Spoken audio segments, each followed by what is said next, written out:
December 16, 2025 na, and nawala ng power. Pina-under na natin si Beefy kasi 7th birthday niya ngayon. So dahil birthday niya, siya yung isasama natin sa ating errands for today. Kukuha tayo ng voter certificate, ng PSA at ng NBI clearance, no?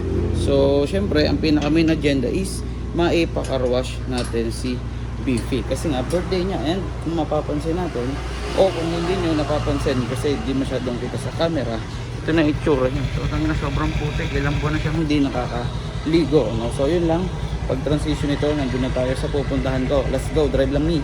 Tada, okay na guys, nandito na sa Modestone, nakakuha na tayo ng voter certificate.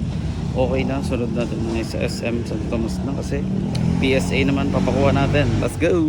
Okay na guys, naka-order na pala tayo dito sa SM customer service na PSA natin. So tinatanong sila 7 working days daw excluding weekends and holidays. So maybe next week ko pa siya mababalikan, pero I think mas mura yun kasi pupunta ko ng PSA, pipila na mahaba kasi 300 plus doon. So dito 205 lang. Punta na tayo ng NBI. Let's go! So ayun na guys, today is the next day, December 17 na, and yes, nakuha naman natin yung NBI clearance natin kahapon, pero di ko na siya na video kasi nagtikot ako sa charon ng food mini-me, no? So yun, mamaya na lang natin linisan si Beefy kasi kinabi na ako ng uwi kagabi, no? So yun lang, Leo. Okay, so what is up guys, ito na ngayon si Beefy, kakatapos lang natin siya linisan, you know? Medyo basa-basa pa yun sa head, pero ayun na, malinis na siya ulit.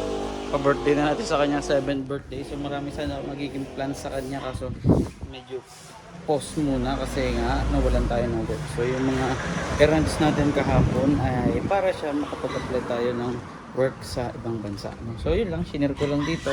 Edit ko na to in a few minutes, tapos upload na rin natin today, December 17, 2025.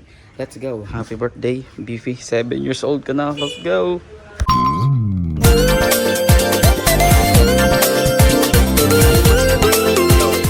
Okay, so bago ko to sabihin, buhay muna tayo ng ilaw.